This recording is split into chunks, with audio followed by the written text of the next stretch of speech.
Assalamualaikum warahmatullahi wabarakatuh dan selamat sejahtera. Alhamdulillah.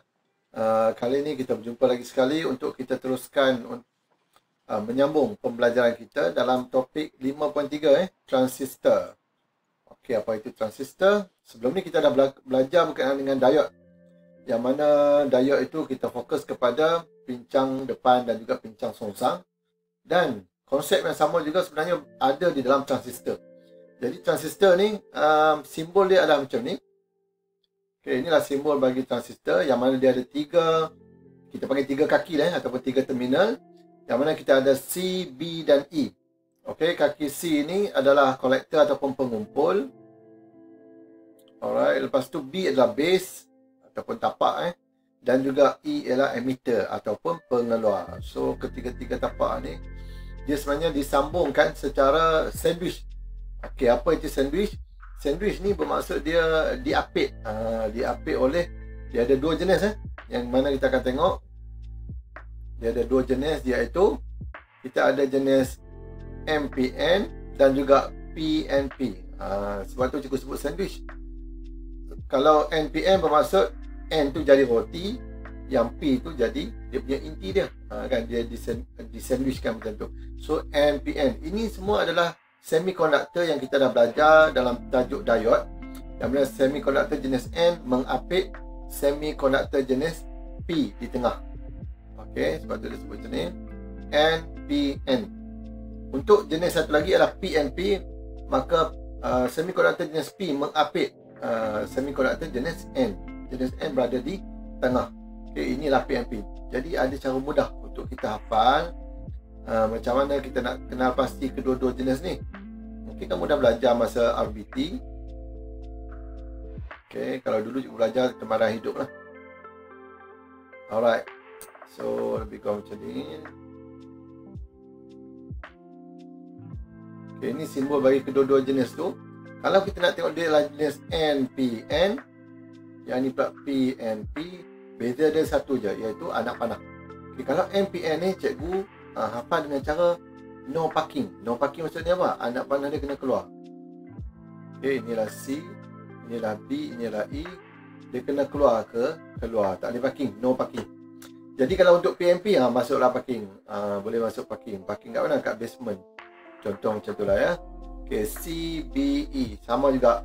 So kalau kamu nampak anak panah masuk ke dalam, dia adalah jenis PNP. Kalau anak panah keluar, nama dia adalah NPN, no parking. Alright, settle. Kamu dah boleh mengingat nama dia dengan mudah, insyaAllah. Okey, seterusnya kita pergi kepada kita nak tengok apa yang berlaku di dalam lita bagi transistor ni. Okey, sebab apa? Transistor ni adalah satu komponen elektronik yang sama macam diode. Dia banyak digunakan di atas papan-papan lita, iaitu motherboard kan, semua kan. Kita banyak nampak benda ni. Dan bila kita sambung dia, kita mesti pastikan dia berada di pincang depan. Tak boleh pincang songsang. Kalau pincang songsang, bermaksud transistor ni dia tidak akan berfungsi. Okey, mari kita tengok. So macam mana kita nak sambungkan dalam lita. Alright. So di sini dia ada dua lita. Okey, dia ada dua lita. Yang pertama, saya buat macam tu. Ini ialah, kita panggil dia sebagai lita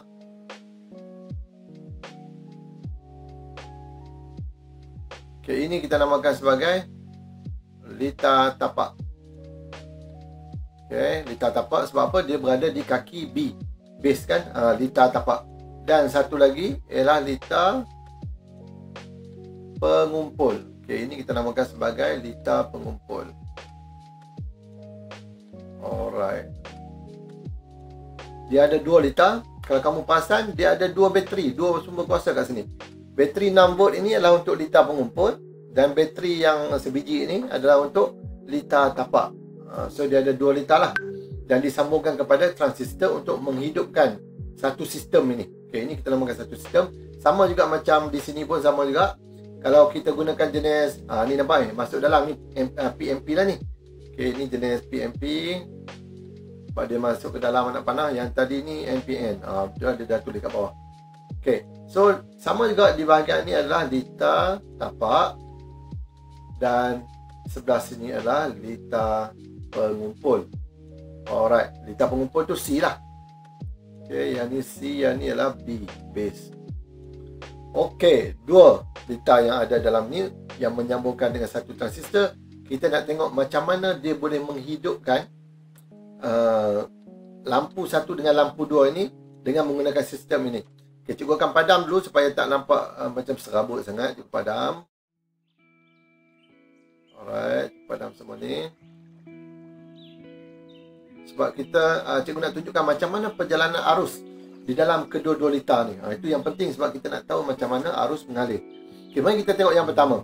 Bila kita switch on yang ni, alright, kalau tak switch on ni maksudnya semua lampu tak menyala, padam. Bila kita switch on, kita nampak positif kat sini, negatif sini. Maka arus akan mengalir daripada positif ke negatif, lalu sini masuk dalam L1, masuk di sini adalah base, sini adalah C, sini adalah E. Okey, maka di sini ada satu perintang diletakkan. Apa guna perintang ni? Perintang ni penting, digunakan untuk menghadkan arus tapak. Kenapa kita nak hadkan arus tapak ni? Arus tapak ialah IB, IB. Kenapa kita perlu hadkan dia? Sebab kalau arus terlampau tinggi, dia boleh merosakkan transistor. Kalau terlalu tinggi, dia boleh merosakkan transistor. Jadi kita kena letak satu perintang kekal kat situ dengan nilai yang agak tinggi supaya dia menghadkan arus yang masuk ke dalam transistor. Kalau tidak, transistor boleh terbakar. Okey, itu satu. Jadi sekarang ni arus lalu. Arus ini dia bergantung kepada VBE. Di sini kalau kamu tak nampak, dia adalah VBE, bermaksud voltan pada kaki B dengan E. Sama juga macam kita belajar diode, dia ada voltan simpang. Jadi di antara simpang B dengan E ini dia ada nilai tertentu, kita panggil dia sebagai nilai minimum, yang mana sekiranya nilai minimum ini melebihi nilai voltan ataupun nilai voltan yang masuk di dalam transistor melebihi nilai minimum, maka arus tapak tadi, IB tadi, dibenarkan mengalir. Okey. Apabila arus tapak mengalir, IC baru boleh mengalir. Okey, ni kita kena pergi kepada syarat dululah. Tu kena terangkan syarat dulu supaya kamu faham kenapa jadi macam tu. Sebab syarat untuk transistor ni berfungsi, kamu kena tengok ini. Syarat-syarat untuk menghidupkan transistor. Maksud dia nak bagi dia berfungsi lah, nak menghidupkan transistor itu. Sekiranya dia kata, sekiranya arus tapak IB sama dengan kosong, maka arus pengumpul IC juga akan sama dengan kosong. Bermaksud apa ni? IC bergantung kepada IB. Tidak ada IB, bermaksud tidak ada IC. Ini poin yang sangat penting. IB kena ada dulu, barulah C boleh lalu. Kalau IC tak ada, kalau IB tak ada, IC tak akan boleh mengalir melalui transistor. Bermaksud IB ni dia adalah pencetus ataupun dia trigger. Dia yang akan trigger transistor untuk hidup. Bermaksud kita kena ada nilai IB. Walaupun nilai dia sangat kecil, tapi kalau dia ada saja, barulah IC ni dapat mengalir. Alright, seterusnya. Ni dia ada sebut, transistor akan hidup jika ada nilai arus tapak. Dia mesti ada nilai IB tu. IB ni kena ada. Kalau tak ada IB, transistor tak akan hidup. So arus pengumpul iaitu IC tadi akan dapat melalui transistor apabila transistor hidup. Jadi kita kena hidupkan dulu. Nak hidup guna apa? IB. Kalau ada IB, baru IC boleh mengalir. Alright. Okay, ini poin yang keempat. Dia kata nilai arus pengumpul IC lebih besar daripada IB. Contohnya macam ni lah. Sebab nilai IC ni biasanya dalam unit miliampere. Tapi nilai IB ni lagi kecil, microampere. Biasanya begitu. Okay. Kalau sama miliampere, maksudnya yang ni nilai dia lebih tinggi lah. Mungkin 500 miliampere. Maksud dia lebih kecil lah. Memang sangat kecil. Katakan ini 50 miliampere, IB mungkin 0.5 miliampere saja macam tu. Alright, nanti kita akan tengok nilai dia. Okey, jadi yang last sekali ialah arus pengeluar IE. Okey, ni IE adalah sama dengan hasil tambah IC campurkan dengan IB. Okey, jadi ni cikgu buat kesimpulan kat sini lah. Cikgu buat kesimpulan kat sini. Nak mudah cerita ayat dia panjang sangat. So yang pertama, jika IB sama dengan kosong, maka IC juga sama dengan kosong. Yang nombor satu. Yang nombor dua, nilai IC lebih besar daripada IB. Okay, dan yang nombor tiga, nak cari IE, arus pemancar emitter, IE sama dengan IC campurkan dengan IB. Okey, dapatlah 3 maklumat daripada apa yang cikgu terangkan tadi kat situ. Okey, selesai yang ni. Okey, jadi mari kita tengok balik macam mana arus itu akan bergerak. Maka bila arus IB mengalir, maka dia akan keluar di sini dan IC tadi dia juga akan dapat digerakkan. Jadi bila IC boleh masuk, IB pun boleh masuk, keluar kat sini IE. Di tengah ni adalah IE, tapi bila mana dia pecah balik kat sini, maka sini akan jadi IC saja dan sebelah sini adalah IB saja. Okey, jadi laluan ni saja IE nilai hasil tambah tu. Bila dia jumpa junction, dia akan pecah balik macam kita belajar litar sesiri selari tu kan. Bila dia jumpa junction, arus akan terbahagilah ataupun dia lah hasil tambah. Maka arus dapat mengalir, lampu ini akan menyala. Apa beza antara lampu 1 dengan lampu 2? Lampu 1 dia malap kerana arus tapak adalah kecil. Tetapi lampu di L2 ini maka dia lebih terang berbanding dengan lampu di L1. Okey, sama jugalah Sama juga untuk PMP. Nampak? Tadi kaki di positif dia sebelah kiri, ini sebelah kanan. Negatif. Maka arus akan mengalir sini. Yang ini pun sama. Tengok bateri dia. Arus akan mengalir sini. IC. Sini IB. Masuk sini jadi IE. Maka dia akan terus ikut. Nampak anak panah ni yang jadi benar akan mengalir. Itu pincang depan. Dia akan masuk sini, masuk sini.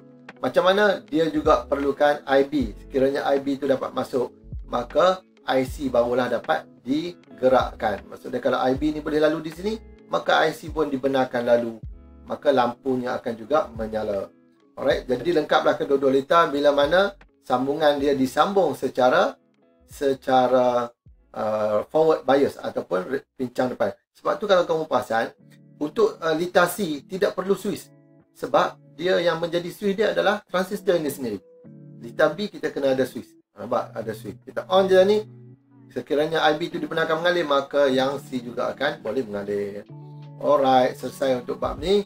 Mari kita pergi pada yang seterusnya. Okay, ini apa yang diterangkan tadi. Cikgu dah terangkan semuanya. Kamu boleh baca lah dalam buku teks. Jadi sebagai kesimpulan untuk subtopik ni, transistor ada dua jenis, iaitu NPN dan PNP.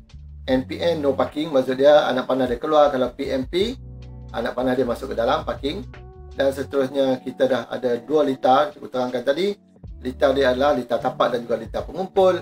Dan dia ada 3 syarat yang cikgu sebut tadi tu. Yang pertama, sekiranya IB kosong, maka IC juga kosong. IC nilai dia lebih besar daripada IB. Dan last sekali, IE sama dengan IC tambahkan dengan IB.